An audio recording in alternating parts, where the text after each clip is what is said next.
রব্বুল আলামিনের মতো মেহেরবান পৃথিবীতে আর কেউ নাই।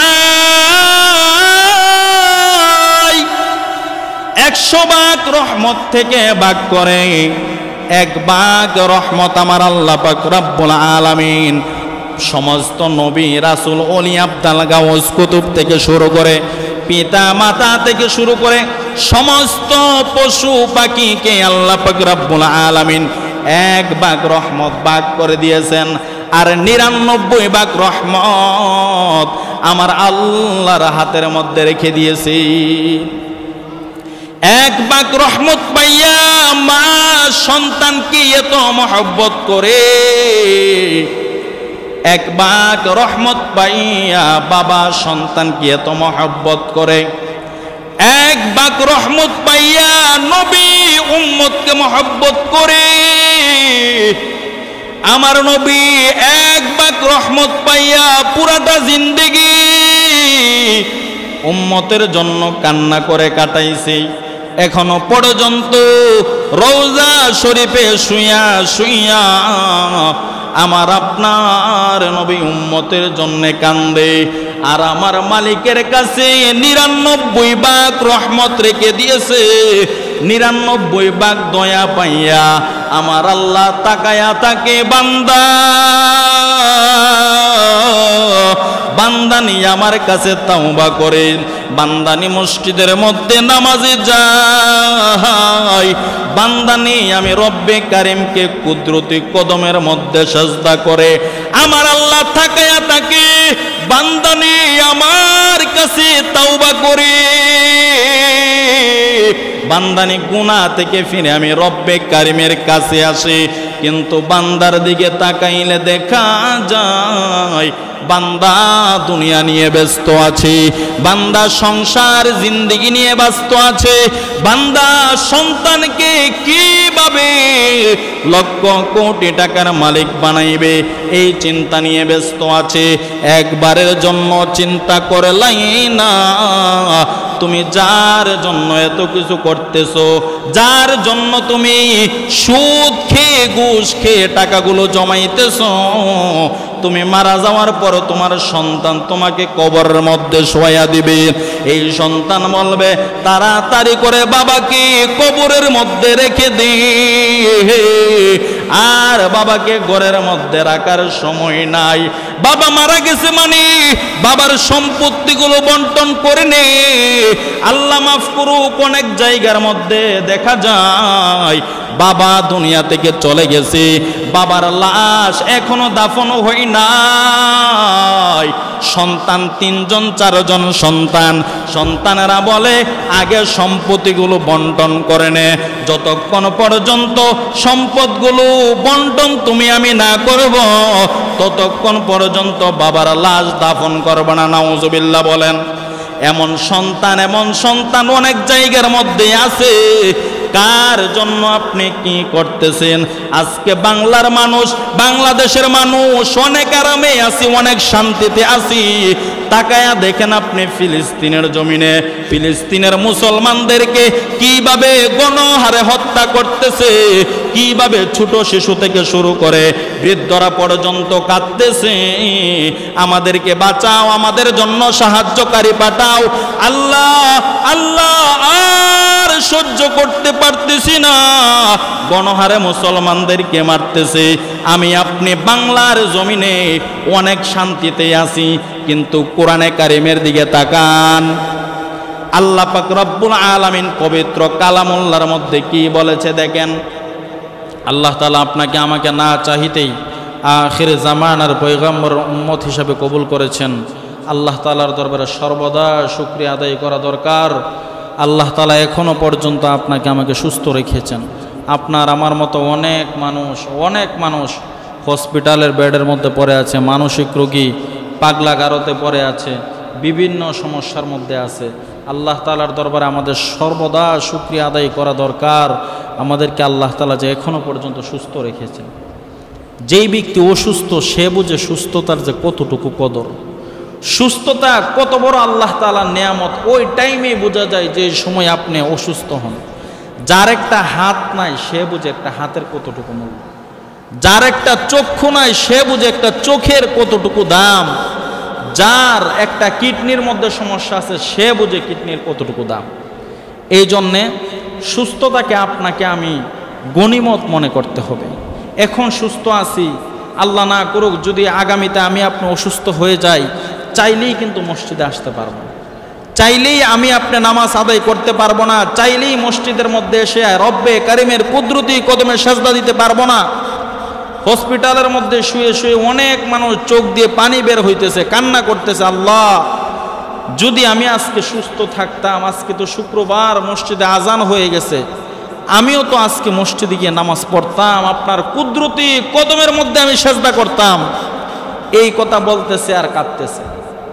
কিন্তু আমি আপনি অনেকেই সুস্থ, রাস্তাঘাট দোকানপাট বাড়ি ঘরে কাম কাজে ব্যস্ত, এখনো কাজ কামের মধ্যে আমি আপনি ব্যস্ত আছি। জুমার আজান হয়ে গেছে মানে সব কিছু বন্ধ, সব কিছু বন্ধ করে আমার রব্বে কারিম আমাকে ডাকতেছে, এখন কোনো কাজের সময় নেই। দেখেন আল্লাহ তাআলা আপনাকে আমাকে কত মহব্বত করে, কত সুন্দর করে 5 ওয়াক্ত নামাজের টাইমগুলো দিয়েছে। ফজরের নামাজ পড়ে বান্দা তুমি কাজের মধ্যে লেগে যাও, ফজরের নামাজ পড়ার পর জুহরের ওয়াক্ত হই, 1টা বাজে আজান দেয়, 1:30টা বাজে আমরা নামাজ পড়ি। এই টাইমের ভিতরে আমি আপনি অনেক কাজ, দুনিয়ার কাজকর্ম করতে পারি।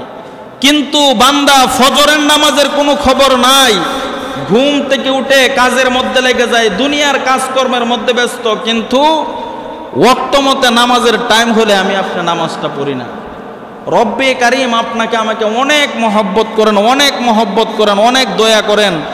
আপনার আমার প্রতি দয়া এহসান করম করে রব্বে কারিম আপনাকে আমাকে বানাইছে। ফেরেশতারা নিষেধ করেছিল আল্লাহ মানুষ বানানোর দরকার নাই, আল্লাহ তাআলা বলছেন না আমি মানুষ বানাবো। আল্লাহ তাআলা আপনাকে আমাকে দুনিয়াতে পাঠিয়েছেন, দুনিয়াতে বানিয়েছেন একমাত্র রবের গোলামি করার জন্যে। আর আমি আপনি দুনিয়াতে আসার পর রবের গোলামি বাদ দিয়ে মানুষের গোলামিতে পড়ে গেছি। মানুষের গোলামির মধ্যে আমি আপনি পড়ে গেছি, রবের গোলামির মধ্যে আমি আপনি নাই। কাল কিয়ামতের ময়দানে কি জবাব দিবেন আপনি? সম্মানিত উপস্থিতি, আল্লাহ পাক রব্বুল আলামিন কোরআনে কারীমের মধ্যে যা কিছু বলেছেন সব কিছু আপনাকে আমাকে মানতে হবে। কথা কোন ঠিক কিনা? আপনার আমার বুঝে পড়ুক আর নাই পড়ুক, কোরআনে কারীমের মধ্যে কোনো সন্দেহ নাই। কথা কোন ঠিক কিনা? আল্লাহ পাক রব্বুল আলামিন কোরআনে কারীমের সূরা বাকারার শুরুতেই বলেছেন লা রাইবা ফীহি হুদাল লিল মুত্তাকিন।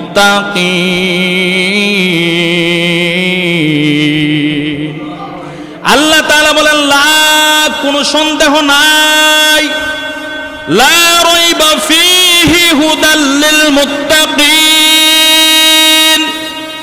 কোরআনে কারীমের মধ্যে সন্দেহের কোনো অবকাশ নাই। যে বলবে কোরআনের মধ্যে সন্দেহ আছে তার ঈমান নাই। কথা কোন ঠিক কিনা?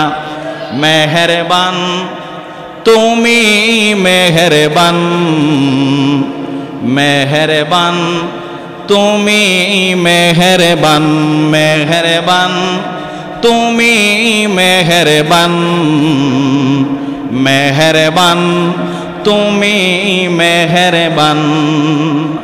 আমি পাপী গুনাহগার, তুমি ছাড়া কে আছে আর? ক্ষমা কর অগ প্রভু, তাওবা করি বারে বার। ইয়া রহিমু রহমান, ইয়া করিমু মেহেরবান, ইয়া রহিমু রহমান, ইয়া করিমু মেহেরবান, মেহেরবান তুমি মেহেরবান, মেহেরবান তুমি মেহেরবান। চিৎকার মেরে বলে আল্লাহু আকবার। আমার আল্লাহ পাক রব্বুল আলামিনের মতো মেহেরবান পৃথিবীতে আর কেউ নাই। 100 ভাগ রহমত থেকে ভাগ করে 1 ভাগ রহমত আমার আল্লাহ পাক রব্বুল আলামিন সমস্ত নবী রাসূল ওলি আব্দাল গাউস কুতুব থেকে শুরু করে পিতা মাতা থেকে শুরু করে সমস্ত পশু পাখিকে আল্লাহ পাক রব্বুল আলামিন 1 ভাগ রহমত ভাগ করে দিয়েছেন, আর 99 ভাগ রহমত আমার আল্লাহর হাতের মধ্যে রেখে দিয়েছি।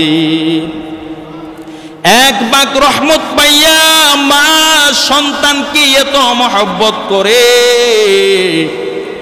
1 ভাগ রহমত পাইয়া বাবা সন্তানকে এত মহব্বত করে, 1 ভাগ রহমত পাইয়া নবী উম্মতকে মহব্বত করে।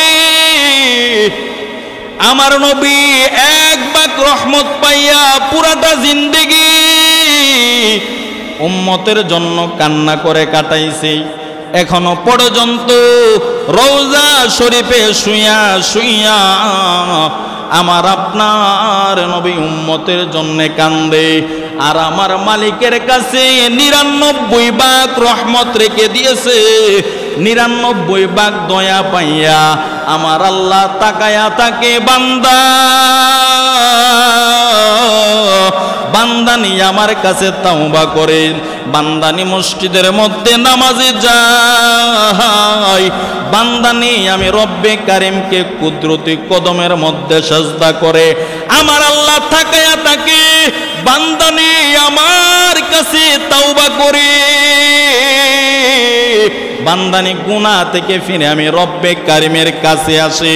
কিন্তু বান্দার দিকে তাকাইলে দেখা যায় বান্দা দুনিয়া নিয়ে ব্যস্ত আছে, বান্দা সংসার জিন্দেগি নিয়ে ব্যস্ত আছে, বান্দা সন্তানকে কিভাবে লক্ষ কোটি টাকার মালিক বানাইবে এই চিন্তা নিয়ে ব্যস্ত আছে। একবারের জন্য চিন্তা করলাই না তুমি যার জন্য এত কিছু করতেছো, যার জন্য তুমি সুদ খেয়ে ঘুষ খেয়ে টাকাগুলো জমাইতেছো, তুমি মারা যাওয়ার পর তোমার সন্তান তোমাকে কবরের মধ্যে শোয়া দিবে। এই সন্তান বলবে তাড়াতাড়ি করে বাবাকে কবরের মধ্যে রেখে দে, আর বাবাকে ঘরের মধ্যে রাখার সময় নাই। বাবা মারা গেছে মানে বাবার সম্পত্তিগুলো বন্টন করে নে। আল্লাহ মাফ করুক, অনেক জায়গার মধ্যে দেখা যায় বাবা দুনিয়া থেকে চলে গেছে, বাবার লাশ এখনো দাফনও হয় নাই, সন্তান 3 জন 4 জন সন্তান, সন্তানেরা বলে আগে সম্পত্তিগুলো বন্টন করে নে, যতক্ষণ পর্যন্ত সম্পদগুলো বন্টন তুমি আমি না করব ততক্ষণ পর্যন্ত বাবার লাশ দাফন করবে না। নাউজুবিল্লাহ বলেন। এমন সন্তান অনেক জায়গার মধ্যে আছে। কার জন্য আপনি কি করতেছেন? আজকে বাংলার মানুষ, বাংলাদেশের মানুষ অনেক আরামে আছি, অনেক শান্তিতে আছি।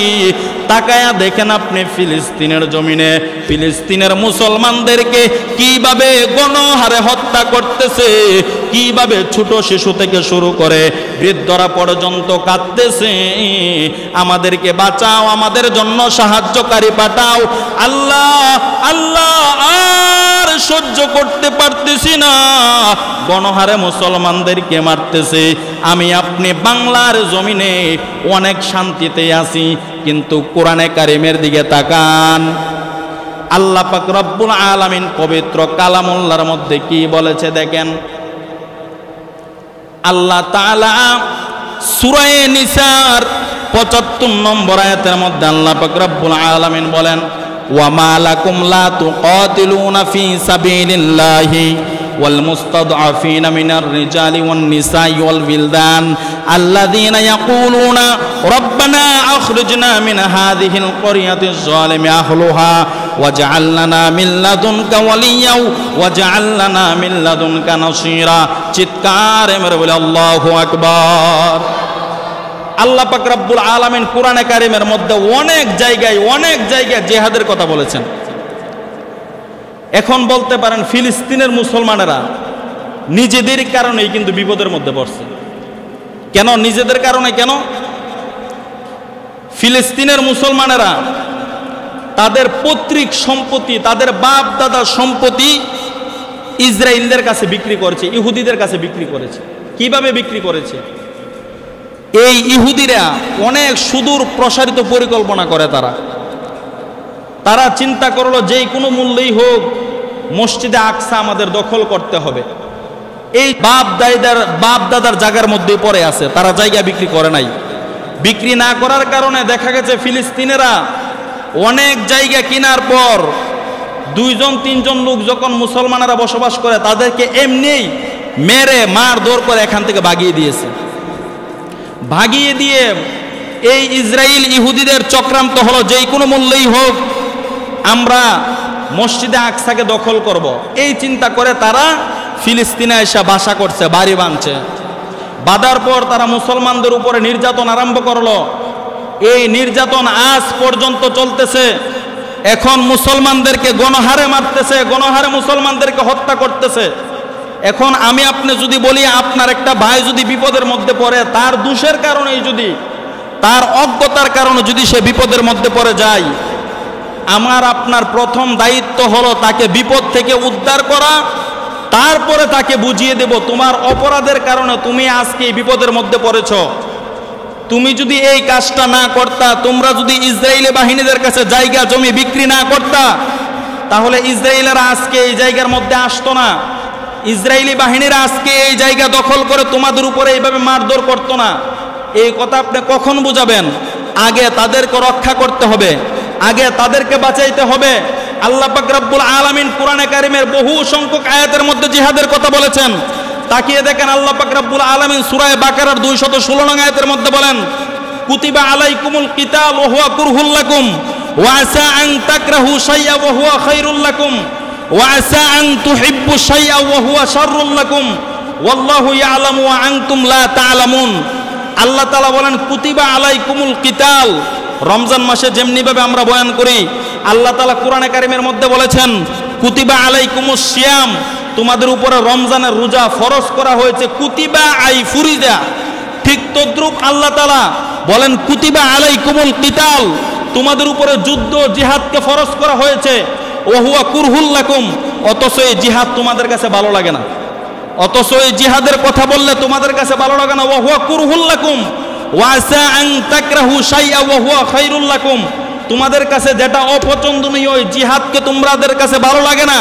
জিহাদ তোমাদের জন্য কল্যাণকর, ওয়া খায়রুল লাকুম ওয়া আসা আন তুহিব্বু শাইআ ওয়া হুয়া শাররুল লাকুম, অথচ তোমরা যেই ধরনের জিনিসকে তোমরা মহব্বত করো তার মধ্যে কল্যাণ নাও থাকতে পারে।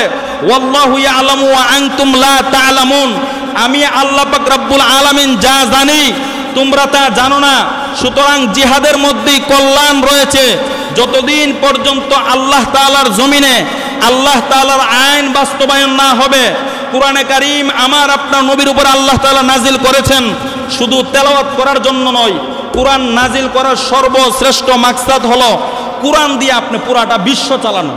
এই পৃথিবীর সব কিছুর মালিক কে? একমাত্র আল্লাহ। আল্লাহ তাআলার জমিনে আল্লাহর আইন চলবে, কাহারও মতবাদ চলবে না। এই জন্যে আল্লাহ তাআলার আইন বাস্তবায়ন করতে যাইয়া যদি যুদ্ধ জিহাদ করা লাগে যুদ্ধ জিহাদ করবেন। আল্লাহ তাআলা কোরআনে কারিমের 28 পারা সূরা সফের 4 নং আয়াতে বলেন, ইন্নাল্লাহা ইউহিব্বুল্লাযিনা ইউকাতিলুনা ফি সাবিলিহি সাফফান কাআন্নাহুম বুনিয়ানুম মারসুস। আল্লাহ তাআলা বলতেছেন ইন্নাল্লাহা, নিশ্চয় আল্লাহ তাআলা, ইউহিব্বুল্লাযিনা ইউকাতিলুনা ফি সাবিলিহি সাফফান, আল্লাহ তাআলা তাদেরকে মহব্বত করে, তাদেরকে ভালোবাসে যারা আল্লাহ তাআলার রাস্তায় জিহাদ করে। কাআন্নাহুম বুনিয়ানুম মারসুস, তারা যেন সীসা ঢালাই প্রাচীরের নেই, তারা যেন সীসা ঢালাই প্রাচীরের নেই। বুক পেতে দিবে আমার বুকের মধ্যে গুলি করো, তারপরও আল্লাহর জমিনে আল্লাহর আইন বাস্তবায়ন করতেই হবে। এইগুলো ছিল সাহাবায়ে কেরামের আকীদা। আপনার আমার মধ্যে এই আকীদা থাকতে হবে। আল্লাহ তাআলা কোরআনে কারীমের সূরা তাওবার 111 নং আয়াতের মধ্যে বলেন, ইন্নাল্লাহা আশতারা মিনাল মুমিনিনা আনফুসাহুম ওয়া আমওয়ালাহুম বিআন্না লাহুমুল জান্নাহ। আল্লাহ তাআলা মুমিনের জান এবং মাল ক্রয় করে দিয়েছেন। আল্লাহ তাআলা, আপনি মুমিন যদি হন, আপনার জানকে আল্লাহ তাআলা কিনে নিয়েছেন। কিসের বিনিময়? জান্নাতের বিনিময়। এই জীবন দিয়েছে আমার আল্লাহ, আল্লাহ তাআলার রাস্তায় জীবনটা দিয়ে দিবেন। আল্লাহ চায় আল্লাহর রাস্তায় এই জীবন দিয়ে দেন, কারণ এই জানমাল আমি আপনি আল্লাহ তাআলার কাছে বিক্রি করে দিয়েছি জান্নাতের বিনিময়ে। আল্লাহ তাআলা এত বড় বিশাল এক জান্নাত আপনাকে আমাকে দেবেন, তার বিনিময়ে আমি কি করলাম? হাসরের ময়দানে শুহাদায়ে কেরাম বলবে, আল্লাহ আপনার জন্য আপনার জমিনে আমার এই জীবনটা আপনার জন্য আমি দিয়ে দিয়েছি। আরো জোরে বলি সুবহানাল্লাহ। এই জন্য জিহাদ করতে হবে দুইভাবে। চাপাবাজির নাম জিহাদ না, চাপাবাজির নাম জিহাদ না। আমি বড় বড় কথা বললাম মিম্বরের মধ্যে বসে, মাইকের মধ্যে, বয়ানের মধ্যে, তার নাম জিহাদ না। জিহাদ করতে হবে দুইভাবে। এক নম্বর হলো নিজের জান দিয়া, নিজের জীবন দিয়ে জিহাদ করতে হবে। দুই নম্বর হলো মাল দিয়ে, সম্পদ দিয়ে জিহাদ করতে হবে। এখন বর্তমানে কিভাবে আমরা জিহাদ করব? যদি পারেন, বাংলাদেশের প্রধানমন্ত্রী আলহামদুলিল্লাহ উনিও এই বিষয়ে অবগত আছেন, উনিও এই বিষয়ে অনেক কথা বলেছেন। ফিলিস্তিনের মুসলমানদেরকে যেইভাবে মারতেছে, আপনি বাংলাদেশের প্রধানমন্ত্রী, হাজার হাজার লক্ষ লক্ষ সেনাবাহিনী বাংলার জমিনে আছে, ওনাদেরকে পাঠিয়ে দেন। আর নয়তো আপনি অস্ত্র দিয়ে সাহায্য করেন। আর নয়তো বাংলার জমিনে আলেম ওলামার অভাব নাই, পীর মাশায়েখের অভাব নাই, পীর মাশায়েখের মুরিদের অভাব নাই। সবাই মুজাহিদের ট্রেনিং দাও, মুজাহিদের ট্রেনিং দিয়ে তুমি চলে যাও, গিয়ে আল্লাহর জন্য আল্লাহর জীবনটা দিয়ে দাও। মসজিদে আকসা এটা তো শুধু ফিলিস্তিনের মুসলমানদের না, এটা হলো পুরা বিশ্বের এই মুসলমানদের প্রথম কেবলা হলো মসজিদে আকসা।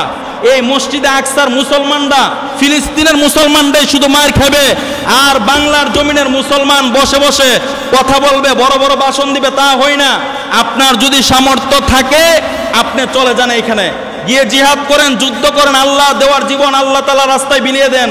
যদি আপনি দিতে পারেন তাহলে আপনি প্রকৃত খাঁটি মুমিন হতে পারবেন। বাংলার আল্লাহ তাআলা কোরআনে কারিমে স্পষ্ট ভাষায় রাসূলকে বলেছেন, ইয়া আইয়ুহান নাবিয়্যু, হে নবী, হাররিদিল মুমিনিনা আলাল কিতাল।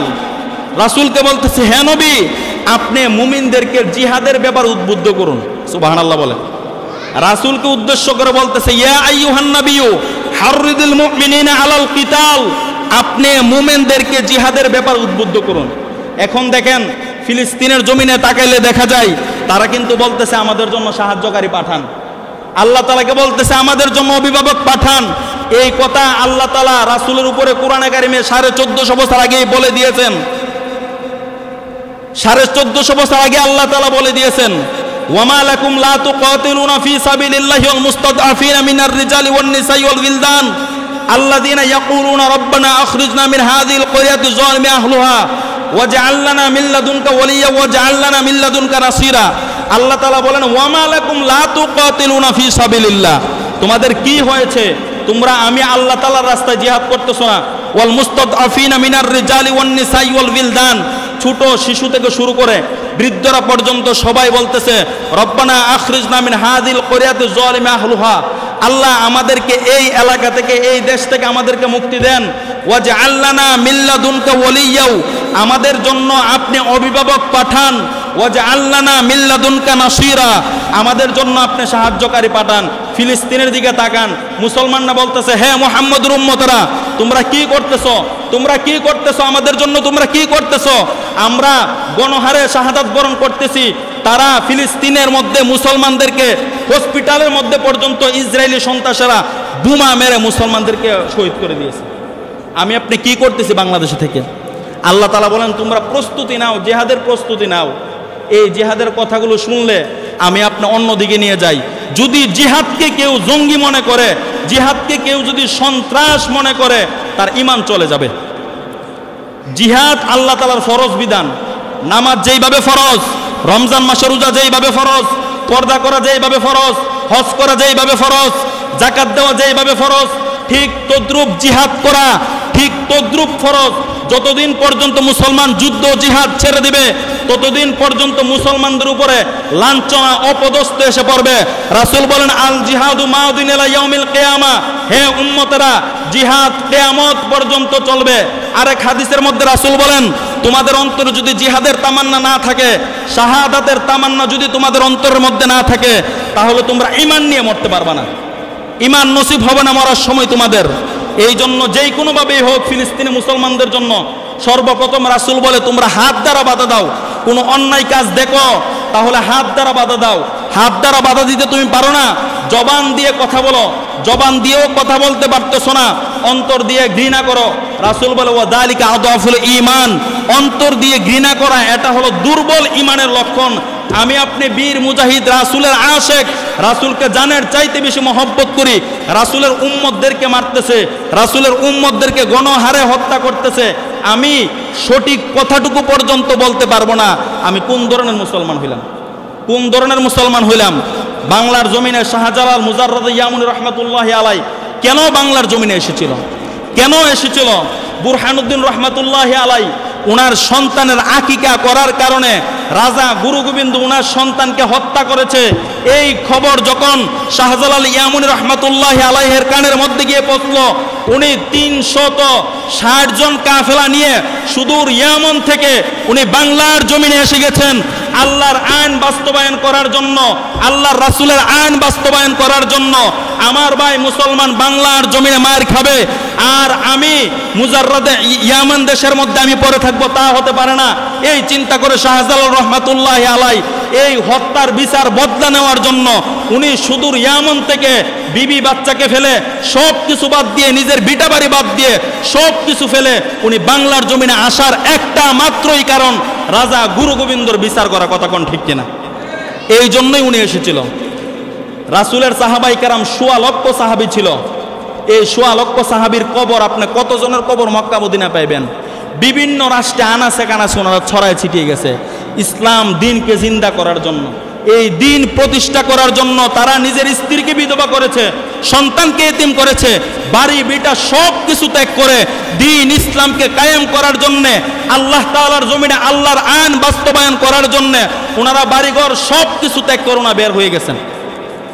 উনাদের আকীদা, উনাদের আখলাক, উনাদের মতো আমাদের জীবন পরিচালনা করতে হবে। রাসূলের কাছে এক মহিলা দুধের বাচ্চা ছোট্ট শিশু নিয়ে গিয়েছে, ইয়া রাসূলুল্লাহ আমার সন্তানটাকে আপনি জিহাদের ময়দানে নিয়ে যান। রাসূল বলে, হ্যাঁ মহিলা, তোমার এই সন্তান তো জিহাদের ময়দানে কোনো কাজে আসবে না। মহিলা বলে, ইয়া রাসূলুল্লাহ আমি জানি আমার এই দুধের সন্তান জিহাদের ময়দানে অস্ত্র এগিয়ে দিতে পারবে না, পানি আগায় দিতে পারবে না, ডাল হিসাবে কোনো কিছু করতে পারবে না, তবে আমি চাই আপনি নবী আমার সন্তানটাকে জিহাদের ময়দানে ডাল স্বরূপ ব্যবহার করবেন। কাফের বেঈমানেরা যখন আপনার দিকে তীর নিক্ষেপ করবে এই টাইমে আপনি নবী আমার সন্তানটাকে তুলে দিবেন। যতক্ষণ পর্যন্ত কাফের বেঈমানেরা তীর আপনার দিকে মারতে থাকবে আপনি নবীর গায়ে যেন একটা তীরের আঘাত না পড়ে। যতটা তীর কাফের বেঈমানেরা আপনাকে উদ্দেশ্য করে মারবে ততটা তীর যেন আমার বাচ্চার শরীরের মধ্যে পড়ে, আপনি নবীর উপরে যেন একটা তীরের আঘাতও না পড়ে। আরো জোরে বলে সুবহানাল্লাহ। এটা ছিল সাহাবায়ে কেরামের আকীদা। আমার আপনার নবী নিজে সশরীরে জিহাদের ময়দানে অংশগ্রহণ করেছেন। বুঝেন না? আল্লাহ তাআলা বলে, হে নবী হাররিদিল মুমিনিনা আলাল কিতাল, আপনি মুমিনদেরকে, কিতাল মানে কি? কিতাল, যুদ্ধ, জিহাদ, এই ব্যাপারে উদ্বুদ্ধ করেন। কারণ আমি আপনি সবাই গজওয়াতুল হিন্দের জন্য প্রস্তুত থাকতে হবে। কিয়ামতের আগে ইমাম মাহদী আলাইহিস সালাতু ওয়াস সালাম দুনিয়াতে আসবে, তারপরে হযরত ঈসা আলাইহিস সালাতু ওয়াস সালাম দুনিয়াতে আসবে, দাজ্জালও আসবে। আমি আপনি যদি কোনো কিছু না পারি, জিহাদের প্রস্তুতি যদি না নেই, কোন সময় কি হয় বলা যায় না। এই জন্য আমি আপনি সবাই আত্মরক্ষামূলক যতটুকু শিখার দরকার ততটুকু আপনাকে আমাকে শিখতে হবে। আল্লাহ তাআলার কোরআনের আয়াতের তর্জমা করলাম, নিজে থেকে বানিয়ে একটা কথাও বলি নাই, একটা কথাও নিজে থেকে বানিয়ে বলি নাই, সব কিছু কোরআন থেকে বললাম। মানার দায়িত্ব আপনার। জিহাদ আর সন্ত্রাস এক নয়। জিহাদ হলো সন্ত্রাস দমনের মাধ্যম, জিহাদের মাধ্যমে সন্ত্রাস দমন হয়। জিহাদ মানে সন্ত্রাস না, জিহাদ হলো আল্লাহ তাআলার ফরজ বিধান, ফরজ আইন। এই আইন অনুযায়ী আপনাকে আমাকে বিশ্বাস রাখতে হবে, এই আইন আপনাকে আমাকে ঈমান, এই জিহাদ হলো ঈমান।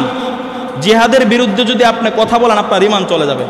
নামাজের বিরুদ্ধে যদি নামাজ পড়েন না গুনাহগার, যদি আপনি নামাজ নিয়ে কটূক্তি করেন, দাড়ি রাখেন না গুনাহগার, যদি আপনি দাড়ি নিয়ে রাসূলের সুন্নত নিয়ে কটূক্তি করেন আপনার ঈমান চলে যাবে।